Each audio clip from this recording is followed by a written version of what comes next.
Well, fertilizer prices are high and the soil is dry. Now, Brian, people with dual purpose systems, they might be sweating a bit right now. Yeah, I mean, really, we're looking at what do we do about the situation and looking at nitrogen. It's not cheap. We got to look at it right now. If we don't get rain soon, we're not really going to have a lot of fall production. We're really looking at that. And so when we're looking at dual purpose, the goal is to produce forage and then to produce grain, and it kind of shifts how we want to do nitrogen management. It means we need nitrogen for that start to get that early production. So the recommendation still holds with this. We need some nitrogen down if we're hoping for a dual purpose. Even if we're dusting it in, we want 50 to 60 pounds down. Don't put 120 pounds down now because we don't really know what our fall's going to look like. Put 50 or 60 pounds of nitrogen down now with your pre-plant so you have that available for that growth. If the fall turns out beautiful and we get the rain soon and we start having this great growth, then you come in somewhere in the season, winter, early spring, and top dress. The value will be there and you're easily going to pay for that additional application cost. So is it fair to say that this season is primarily going to be a grain only system for most producers? You know, we're in that point now where we don't know. If we don't get rain for a significant period of time, those dual purpose are probably not going to have the forage production they want until spring when it's time to pull off anyways. So we're in that time frame, we're really shifting our pattern from a dual purpose to grain only. The graze out producers will stay in that graze out more than likely. They'll put it in and take that forage whenever they get the opportunity to take the forage.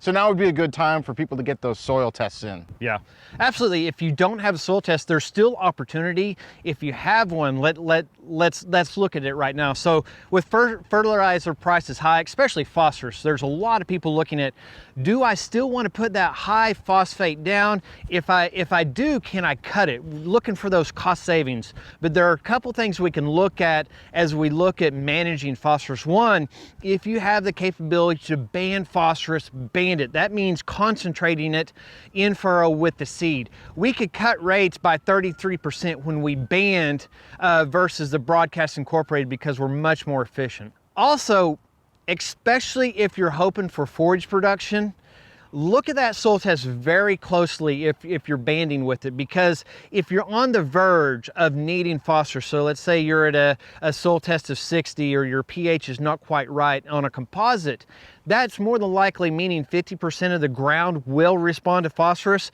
So a little bit of banded phosphorus will go a long way across the entire field, and it'll help normalize some of the acidity. It'll reduce the impact of the aluminum in those low pH areas. So banding phosphorus, even when DAP and MAP prices are high like they are now, still has a pretty solid return on investment, even if you only put 15 to 20 pounds of phosphorus in furrow.